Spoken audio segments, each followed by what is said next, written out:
Hi, Chem 101 students, and welcome back for our last topics of the semester. These are going to include organic chemistry and biochemistry. This lecture is going to be about organic chemistry. In particular, we're going to focus on hydrocarbons, meaning molecules that contain only carbon and hydrogen. We'll also focus on some other atoms in the next lecture as well. But the naming of organic compounds centers around the analysis of the parts that contain carbon and hydrogen. And so this is where we're going to start. What you'll notice is that in all organic molecules, essentially, carbon and hydrogen are the primary atoms. And there's also some other atoms. If we look here quickly at the periodic table, the atoms that are involved in organic chemistry are, for the most part, include carbon and hydrogen. They also include nitrogen, oxygen, sulfur, phosphorus to some extent as well. And then there are trace amounts of various metals. And so these are the main elements, though, of life. What you see here, carbon, hydrogen, most of all, nitrogen, oxygen to some extent, and then a small amount of sulfur and phosphorus as well, and then trace amounts of other things here and there. So let's focus first on hydrocarbons. So hydrocarbons come in three broad types based on their number of carbon-carbon single, double, or triple bonds. Alkanes contain only single bonds. Alkenes contain a carbon-carbon double bond, and alkynes contain a triple bond. And alkanes and alkenes are very common in organic molecules, in biological molecules. Alkynes less so, although they do pop up in rare occasions. So why carbon, first of all? Why is carbon the main atom that all of life is made out of? One of the main reasons why is carbon is in group 4, so its covalence number is 4, meaning it's likely to make 4 stable chemical bonds. Silicon also commonly makes 4 bonds. However, bonds between silicon and other atoms they're longer bonds, and they tend to be weaker bonds. And so although you may have heard of in science fiction discussions of silicon-based life forms, we have not found any, and they're probably relatively unlikely because a bond to carbon is just a much stronger and more stable bond, and that will lead to more stable biological structures. Carbon is the only element that will form very long carbon chains, greater than 3 atoms bonded to one another, that are stable. And so you can get large molecules with many carbons bonded one to another. And that kind of variety with 4 stable bonds and many bonds in a row can allow for a broad variety of different types of molecules, which can then ultimately produce a broad variety of biological systems. Finally, carbon can also form rings where the carbons bond one to another until the one at the end of the chain bonds to the one at the beginning, and you have a circle of carbon atoms, or ring of carbon atoms, very common in biological molecules. And finally, carbon chains can be branched, and so you can have lots of branches, like the branches on a tree, which results in many different possible structures for the molecules. Again, this is something that is good for making lots and lots of different types of biological life. Now, you may have heard the words saturated and unsaturated, particularly when talking about fats. And when we talk about fats in the next lecture, or in a subsequent lecture, I will mention this, what fats are saturated and which ones are unsaturated. But the word in chemistry comes from the number of bonds in the hydrocarbons. So saturated hydrocarbons have all single bonds. And what this means is they're saturated because the carbons are going to be bonded to the largest possible number of hydrogen atoms. And so we say that they're saturated. Alkanes contain all single bonds, and so they are saturated. Unsaturated hydrocarbons have double or triple bonds. So we'll be taking a look at some examples of those. In terms of formulas, so in the past we drew Lewis structures, And we had a whole system for drawing Lewis structures, which was very useful for smaller molecules that are not hydrocarbons. They involved counting valence electrons and determining covalence numbers and drawing a skeleton structure and so forth, and all those steps. We're going to have a different way of writing structures here for organic molecules because they follow a kind of pattern that makes it easier to just simply draw the structure without having to count all the valence electrons and do all those things that we have to do for smaller molecules that aren't hydrocarbons. And also you'll notice that as we start to draw large molecules, the Lewis structures become quite cumbersome to draw. So what we're going to call what we had as Lewis structures previously, we're going to call those expanded structural formulas. And those expanded formulas obviously take up a lot of space and can be difficult to write. So here we have carbons in a chain, carbon bonded to carbon, carbon bonded to carbon, to carbon to carbon, so forth. And then each carbon is making 4 bonds. This carbon is bonded to 1 carbon and 3 hydrogens. So it's making 4 bonds. This carbon here is bonded to 2 carbons and 2 hydrogens, so it is making 4 bonds. All the carbons are making 4 bonds here. Carbon always makes 4 bonds, not 3, not 5, 4 every time. And hydrogen only ever makes 1 bond. So those are things to keep in mind from when we were drawing Lewis structures. Now what we're going to have is a shorthand for drawing Lewis structures, since this can become very difficult when you have very, very big structures. And so what we're going to do here is we're going to say this carbon has 3 hydrogens attached, 1, 2, 3. So in what is called a condensed structural formula, we can write this part of the Lewis structure as CH3, meaning a carbon with 3 hydrogens attached, like this one is. Then we put a line in between, and that indicates that this carbon is bonded to a second carbon, and that carbon has 2 hydrogens attached. And then this is bonded to another carbon, which has 2 hydrogens attached, which is bonded to another, so that's this one right here, and then this is CH2 right here, and then finally at the end we have another carbon bonded to 3 hydrogens, and so this is indicated as CH3. So on the assignments and the things that I have you do, I will accept expanded structures or condensed structures. You may write either of those in order to indicate what is the structural formula for the compound that we are talking about. So how are we going to name these? So in terms of naming them, the name is going to be built around the longest straight chain of carbon atoms. And so here in this molecule, we have a chain of carbon atoms that is 6 long, 1, 2, 3, 4, 5, 6. And all of the rest of the atoms are hydrogen. So when we're naming a hydrocarbon here, or another organic molecule, which gets a bit more complicated, but when we're naming hydrocarbons like we are now, you simply find the chain of, well, first you look, are there any double bonds? No. So the name is going to end with ane, because since this has no double bonds, it is an alkane, and the name of alkanes end with ane. Then it's going to have a prefix that indicates how many carbons are in the longest chain of carbon atoms, and that would be, we just have one chain here, 1, 2, 3, 4, 5, 6, and so the prefix is hex. So ane, hex means 6 carbons, ane means all single bonds. And so this is called hexane. Now, by the way, if we were to write a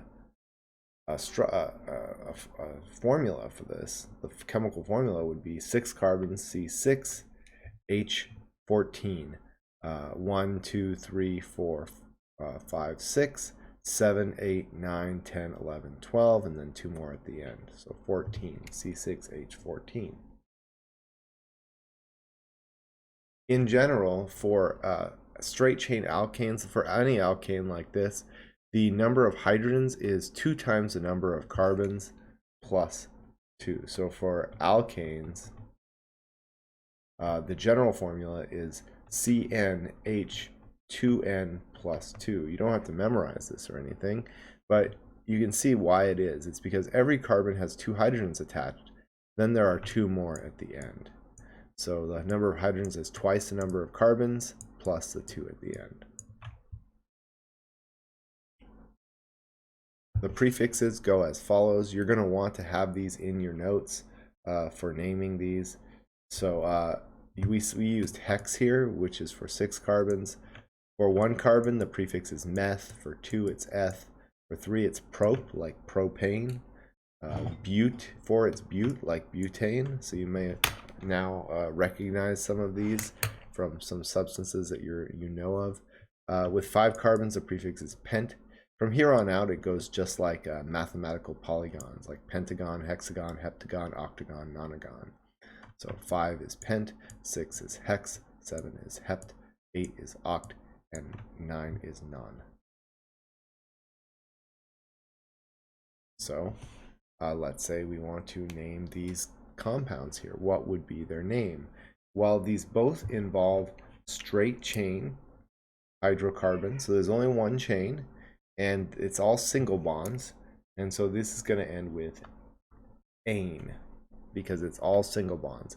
Then the prefix is going to be the number of carbons in the longest chain: 1, 2, 3, 4, 5, 6, 7, 8.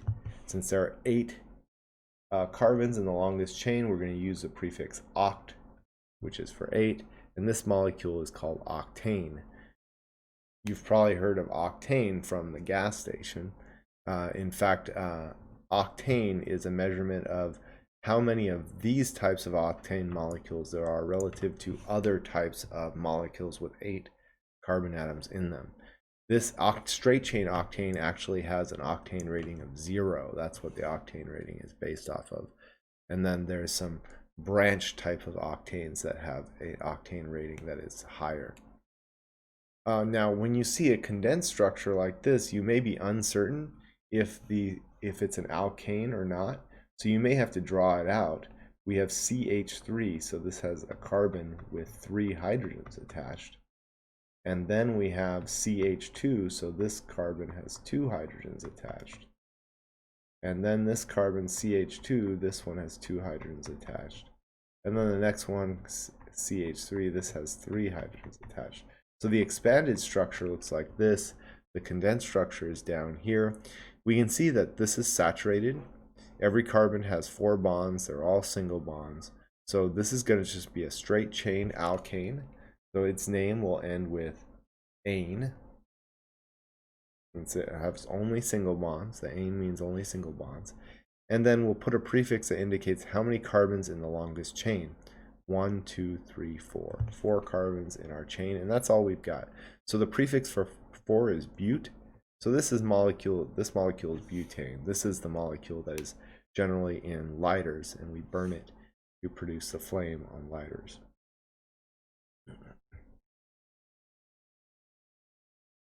Now, some hydrocarbon molecules will come in the form of a ring, and that is where the carbon atoms will bond one to another until the last one bonds with the first. When the carbons come in a ring, we use the prefix cyclo, which indicates ring. So to name a compound, we're going to count the carbons in the ring and use a prefix that goes with that. So for example, pent is 5 carbons, and we had all the other ones right here. These are all of them. If it's all single bonds, again, this will be a cycloalkane, a cyclo because it's a ring, and then ane because it's all single bonds. And so the molecule name will end with ane. Since the carbon are in a ring instead of straight chain, we put a cyclo in front. So let's say we have this molecule right here. Okay, well, it has all single bonds, so its name is going to end with ane. It's a hydrocarbon. Hydrocarbon, right? Only carbon and hydrogen, all single bonds. The name ends with ane. And then we're going to count the carbons in the ring. 1, 2. We have 1, 2, 3, 4, 5. 5 carbons in the ring. So we use the prefix pent. And since those pentas, we have pentane. And since those carbons are in a ring, see how this carbon bonds all the way around back to this carbon. We're going to use the prefix cyclo, meaning ring. Cyclopentane. And cycloane molecules have a general formula of for each carbon, there are 2 hydrogens attached. See how every carbon has 2 hydrogens attached, so that the carbon would make 4 bonds. 2 bonds to carbons, 2 bonds to hydrogen. Every carbon's making 4 bonds, like they should. And every carbon has 2 hydrogens, so its formula is CnH2n. No +2, because the +2 was for the non-cyclo alkanes, because they have hydrogens also at the middle, 1 on each ending carbon, or sorry, at the end they have 2 hydrogens, but there is no end to a ring, and so those 2 hydrogens that would be at the end aren't there. So the formula is CN2HN for cycloalkanes, not +2, because there's no ending hydrogens like there are in the straight chain hydrocarbons. Now, what about if we have a branch? So all of the molecules we've looked at so far, they're either straight in a line or they're in a ring form. But what if there's a branch somewhere off of the ring, or there's a branch off of the main long chain? So we'll have a branch if you have a carbon attached to 3 or 4 other carbon atoms. So you'll notice when we're in the straight chain or the ring, the carbon is only attached to at most 2 carbons. If we go back here, we'll see the carbon is attached to at most 2 carbons, either 1 or 2. But if we have a carbon, that is attached to 3 or 4 other carbon atoms, that will constitute a branch in our chain. Now, the way we name a hydrocarbon with a branch in it is we end the name with the name of the longest carbon chain that can be drawn without picking up your pencil. And so this is very important, because remember, Lewis structures are not real. So these Lewis structures can be flipped and turned around just like real molecules. And even though they look different on paper, they still represent the same molecule. The way we can know if it's the same molecule or a different molecule is by naming it. The naming system that you're learning now has a one-to-one relationship with individual molecules. If you write the name of 2 molecules that look different, but the name is the same, that means they are in fact the same molecule, just drawn in a different way. But if you have 2 structures that you've seen and you write the names down and they have 2 different names, that indicates that they are 2 different molecules, not the same molecule. For branches, the shorter groups, or the branches, those are going to be named like the long chains, except instead of having an ane ending, they're going to have a YL ending, and those are going to be a part of the name as well. Let's look at the set of rules here for naming these. The first rule in naming these is you have to find the longest carbon chain. So here what I've underlined is the longest carbon chain that I can get without picking up my pencil. 1, 2, 3, 4, 5. Now, there is another way to do this, and I'm going to show a different way. Another longest 5 carbon chain would be this one right here, because I can draw that without picking up my pencil as well. 1, 2, 3, 4, 5. The beauty of this naming system is that no matter how you choose the longest chain, as long as you find the longest chain, when you finally name it, the name will be the same, whether you chose this horizontal chain as the longest chain or the one right here.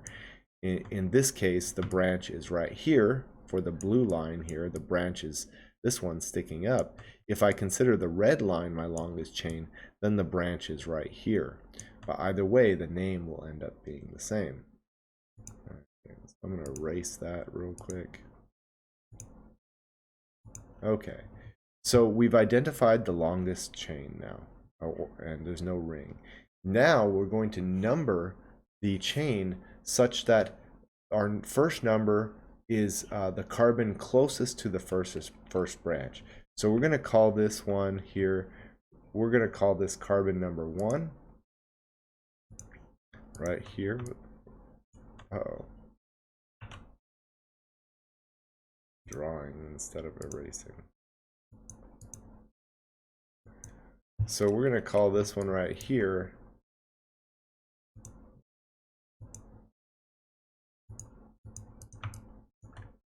my laser pointer is not working, so I'll just switch here, laser pointer. So we're going to call this one carbon number 1. We're going to call this carbon number 2, carbon number 3, number 4, number 5. And our main name is going to be pentane, because the end of the name here is going to be based on the longest carbon chain. The longest carbon chain is this one right here, and it has 5 carbons, all with single bonds. So there's only single bonds, so we end the name with ane, and there are 5 carbons in the longest chain, so we end the name with pentane. But now we're going to have something else in the front of the name that tells us about the branch. The branch is right here. Okay. So here is the branch, and the branch here. So in terms of the naming, right here, this is the part that is called pentane. Ane because it's all single bonds, and pent because it has 5 carbons. Then this part right here that's circled, this part, so this part is called, it has a YL at the end of the name because it's a branch, and that branch contains 1 carbon, the carbon right here. So its prefix is meth. So it's methyl. Okay.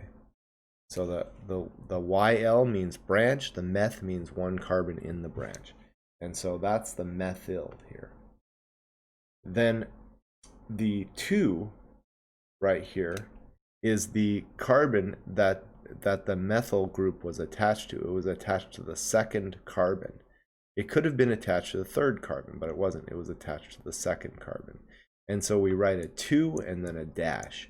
The dash is always going to separate your numbers in the name from the letters. The numbers and the letters should never be touching in the name. They're always separated by a branch. So overall, the name is 2-methylpentane.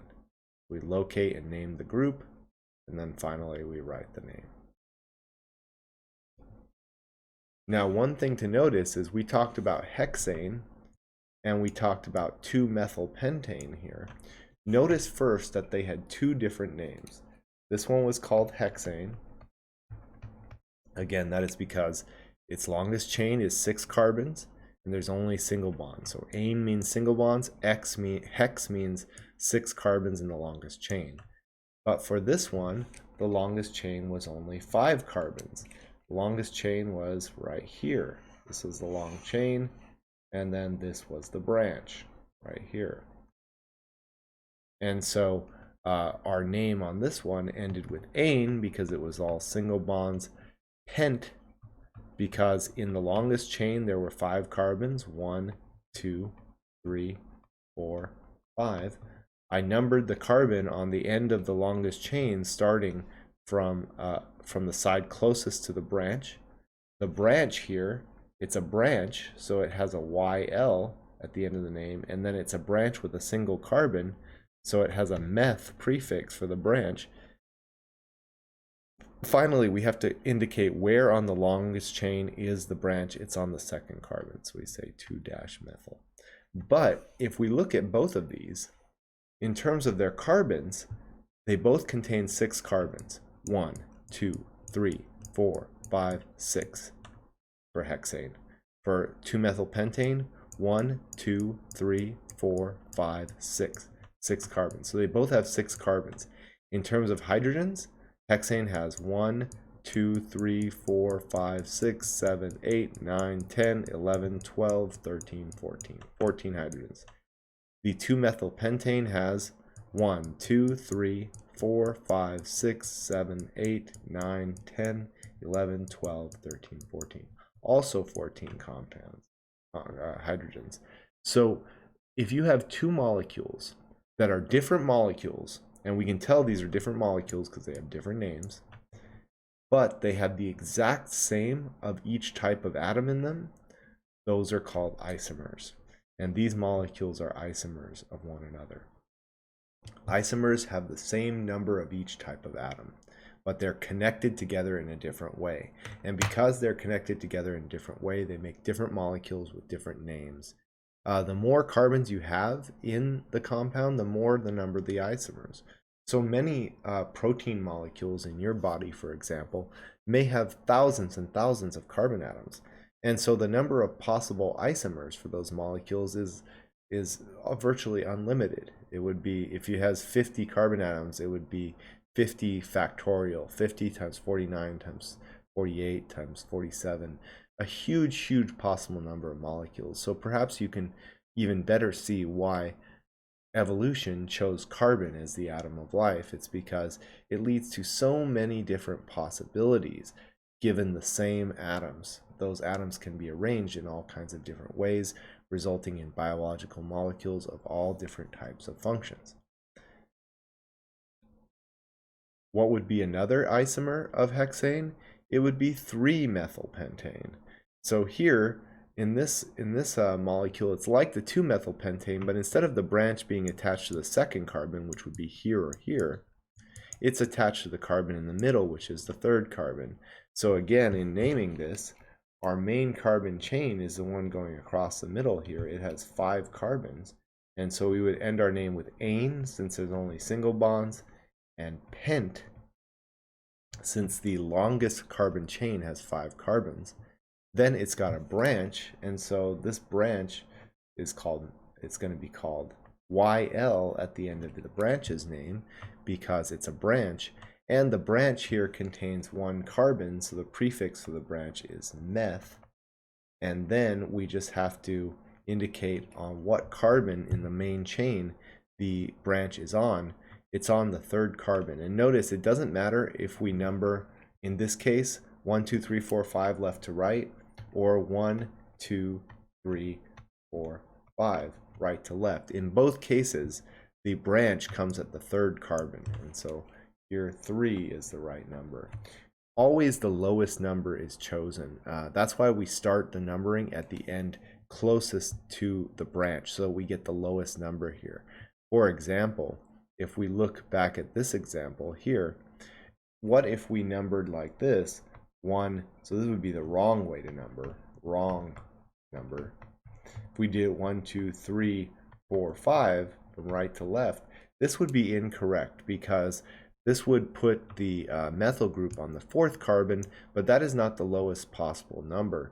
And so if we want a number from right to left so that this branch gets the number 2, there's no such thing as 4-methylpentane. 4-methylpentane, if there was a branch right here of methyl, that would actually be 2-methylpentane. It would be the same as this molecule, just flipped like a pancake on the page. So you can see how the naming system here makes sure that if 2 molecules are actually the same molecule, as long as you follow the naming rules, they will have the same name. However, if the molecules are different, they will have different names. So if you can't tell just by looking at the molecule if it's the same or different from another molecule, you can tell by naming it. If the name comes out the same, then you don't have a different molecule, you don't have an isomer, you have the same exact molecule. So that is why we don't number from left to right here, because that would give us 4 when we should have 2 for the methyl branch. But in the case of 3-methylpentane, it actually doesn't matter which direction we number from.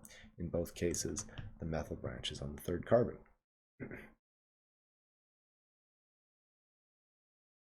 Here's another one. Name the compound. So we have to identify the main chain. The main chain is going to be right here. This is the main chain. It's the longest chain. Now again, the chain doesn't have to go left to right like this. It could go in any direction. You have to find the longest series. It wouldn't involve this carbon, because if I count like this to try to get the longest chain, 1, 2, 3, 4, 5, 6, now I've run to the end. But that's not the longest chain. The longest chain would actually be 1, 2, 3, 4, 5, 6, 7. So this is the main chain. The branch is right up here. This is the branch right here. And so the main chain is going to be called,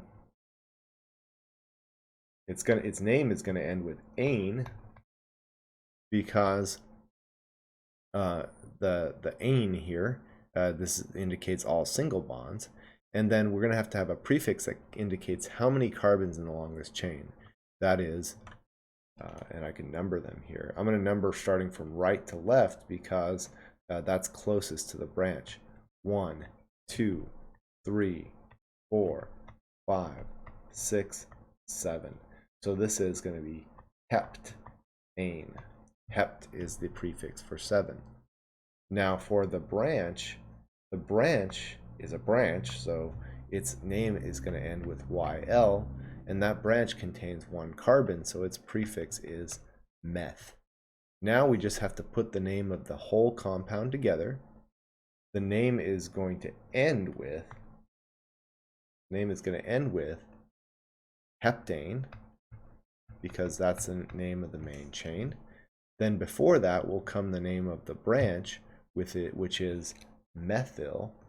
So the branch will come before that, methyl.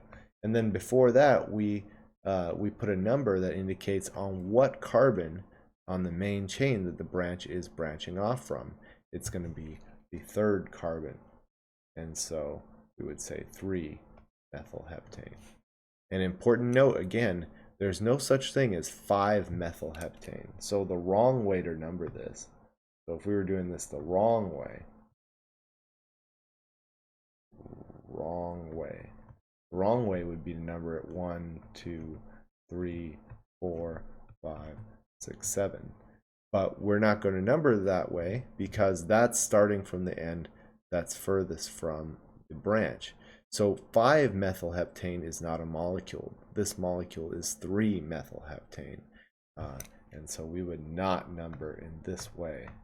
We would number from the end that's closest to the branch. There's no such thing as 5-methylheptane. 5-methylheptane is actually 3-methylheptane if you name it correctly. So which end do you number from? From the right. What group? Right here. And then 3-methylheptane.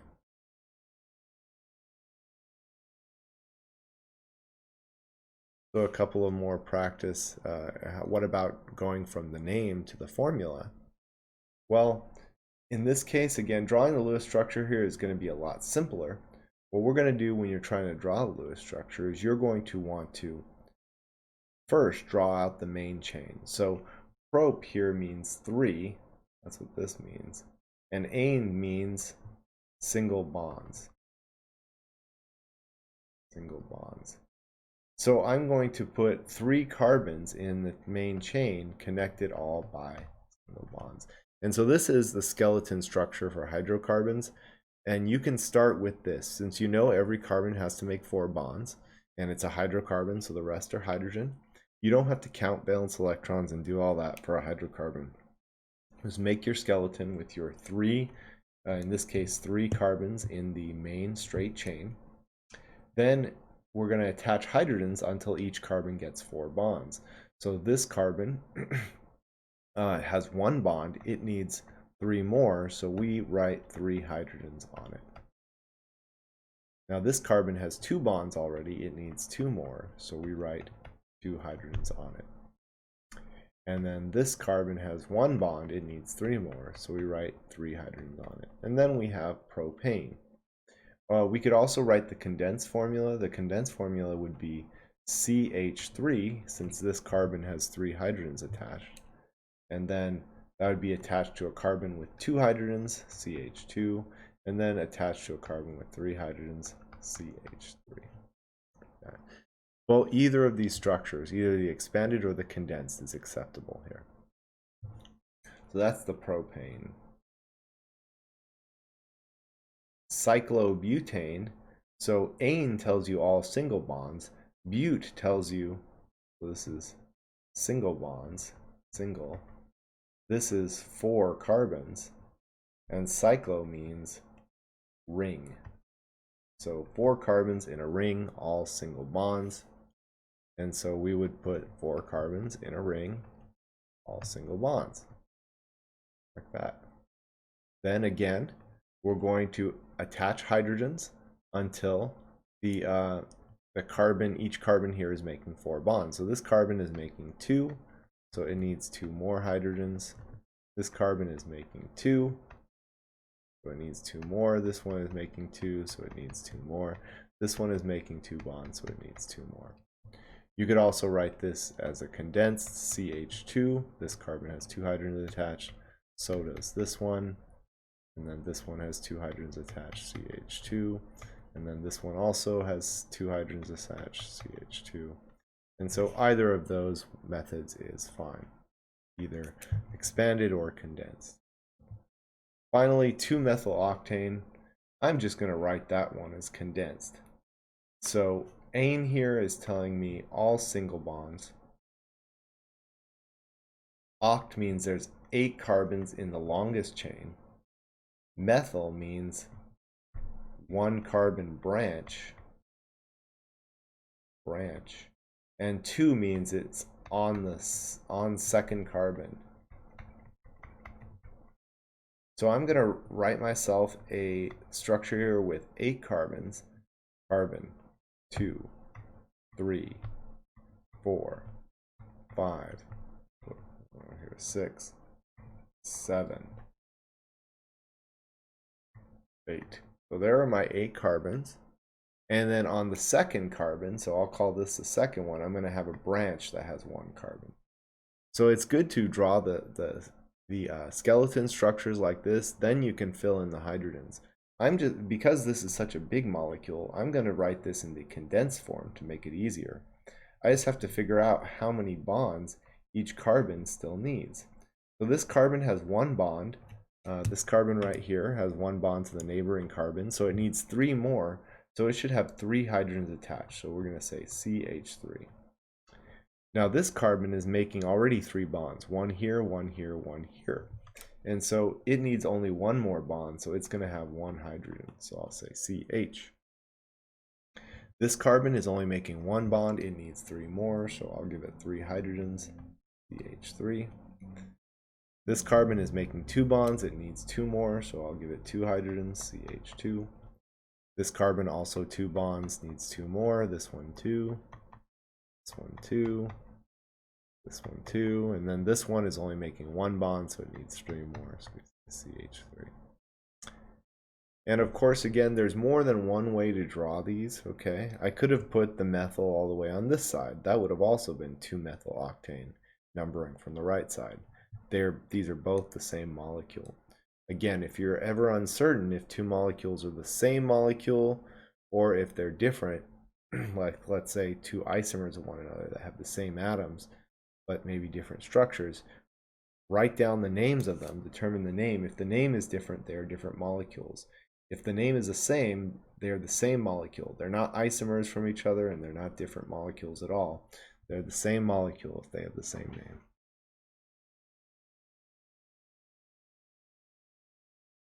Finally, alkanes and haloalkanes. So your book goes into a lot of detail on haloalkanes.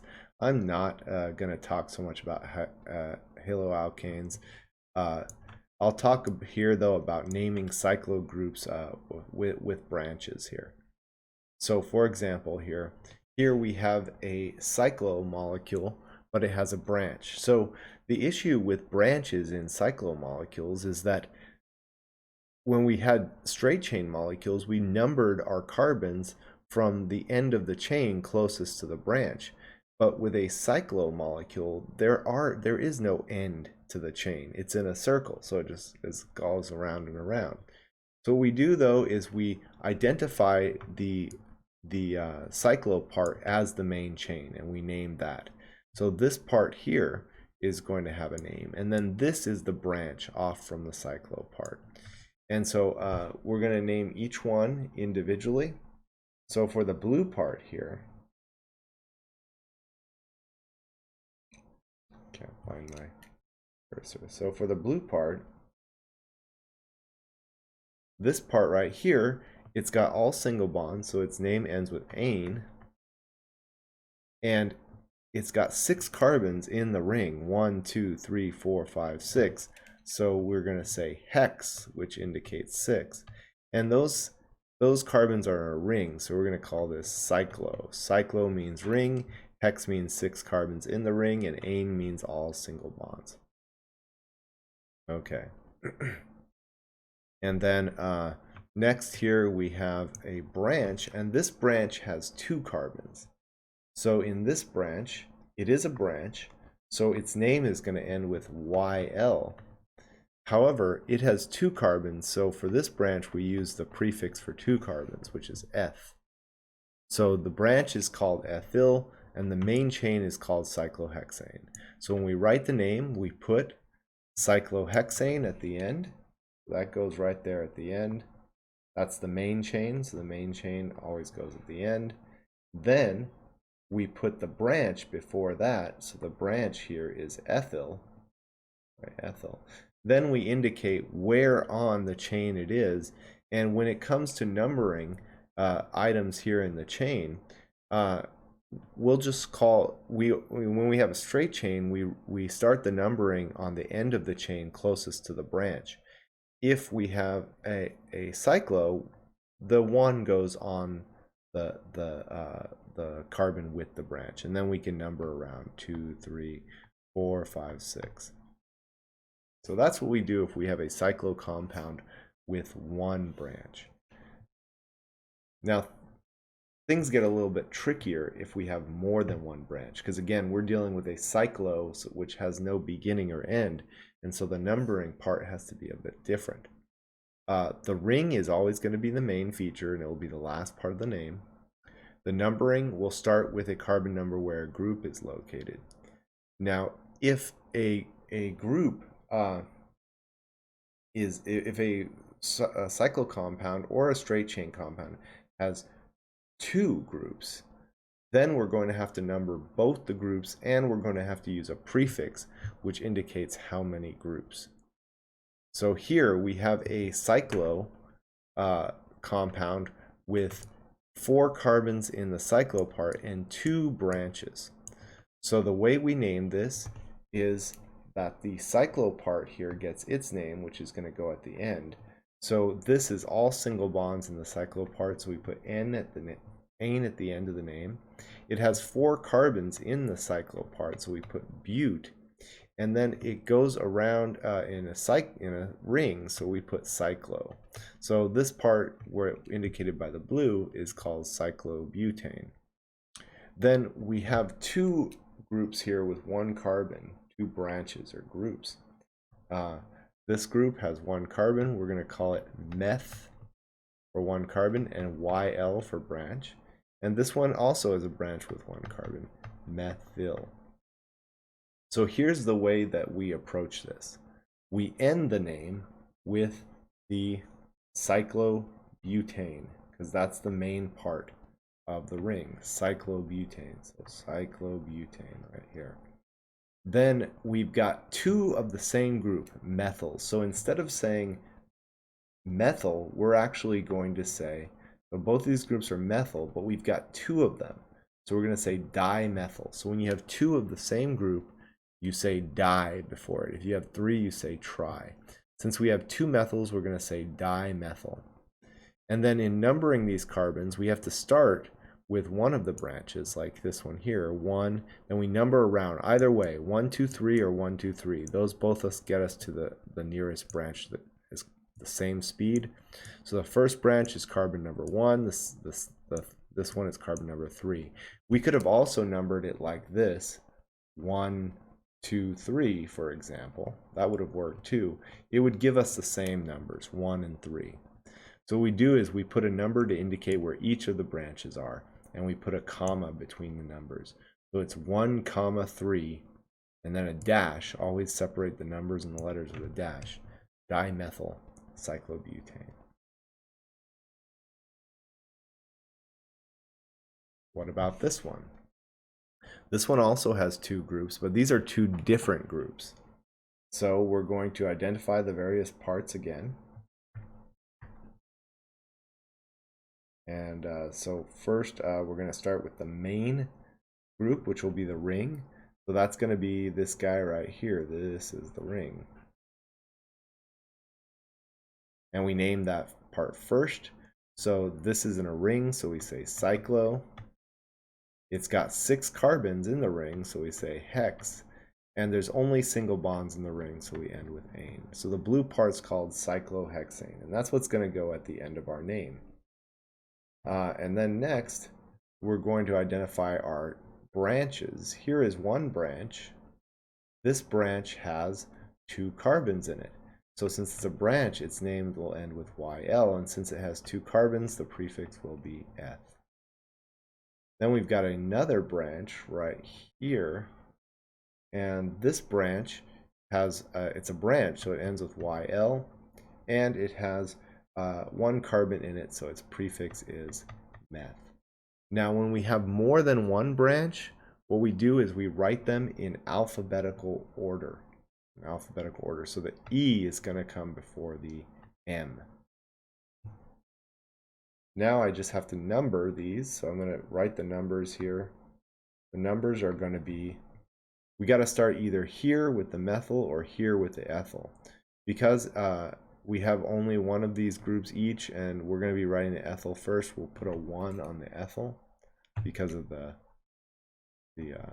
alphabetical order.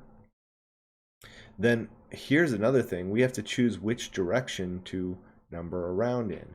You want to go in the direction that is going to give you the lowest number. So, and get to the next branch the quickest. So we're going to number 1, 2, 3. If we numbered the other way around, we wouldn't get to this carbon until we got to 1, 2, 3, 4, 5. That's not the correct way to number. We want the lowest numbers possible.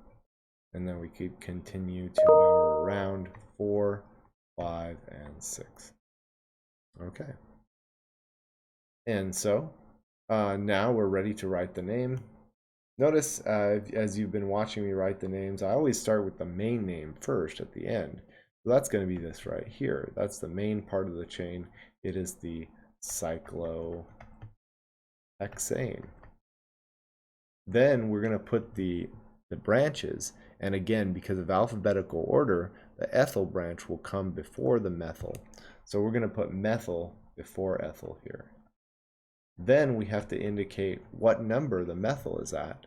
The number is at methyl number 3, so we're going to write 3-methyl.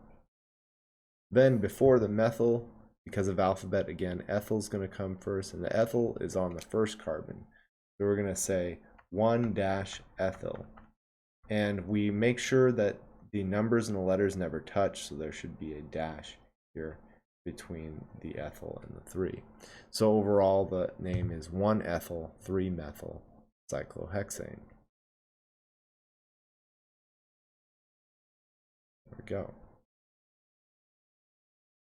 So what we saw here was an example of naming compounds with more than one of the same type of group. If we have more than one methyl or more than one ethyl, we'll say dimethyl or triethyl and so forth. If the groups are different, we put them in alphabetical order. Ethyl comes before methyl. And an important note is that the prefix dimethyl here for 2 methyl groups, it doesn't affect the fact that ethyl comes before methyl. It's alphabetical order. So here's another example of a compound with more than one group. This one is a straight chain. So again, the first thing we do is we identify the longest straight chain. That would be this right here. And then we're going to number such that we get to the first group the fastest. If I number left to right, I don't get to the first group until 1, 2, 3, 4, the 4th carbon. If I number right to left, when I go 1, 2, 3 to the 3rd carbon, that gets me to my carbon faster with the lower number. And so we number on the end closest to the first branch. So we go 1, 2, 3, 4, 5, 6, 7. Okay, since there's 7 carbons in the main chain, our name is going to end with ane, since it's all single bonds. And since there's 7 carbons, it's going to be heptane. Next, we got to identify our 2 branches. Here's one, and here's another. 2 branches. They're both methyl branches.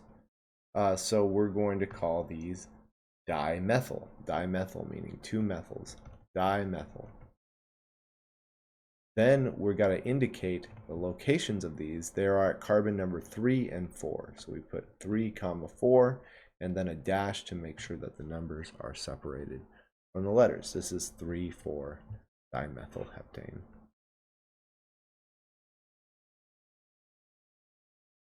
Or dimethylheptane. And that is how you name compounds with more than one of the same group. Just a reminder, in terms of branches, I'm not going to give you branches that are any more than 2 carbons. So the 2 possible branches that you may encounter on your organic structures will be methyl, which is a branch with 1 carbon, or ethyl, a branch with 2 carbons. And that is the end of what I'm going to cover about organic chemistry. Now your book goes into a bit more detail on organic chemistry. But this is the extent that I'm going to go to. I do most of it, but they just do kind of a little bit harder problems and stuff. So I would focus on the problems you see in the homework. There are some good ones in the book, but they tend to be a bit tougher. And then finally, your book does not cover biological chemistry. And so in the next lecture, I'll talk to you about biochemistry. And you're going to want to look at your notes there. The notes will be how you deal with the biochemistry, and then the problem on the final dealing with biochemistry will be very similar to what is presented in the homework, and so you can just take a look at that to know what kinds of problems that I'll ask you. And that's it for organic chemistry. I will see you in the next video.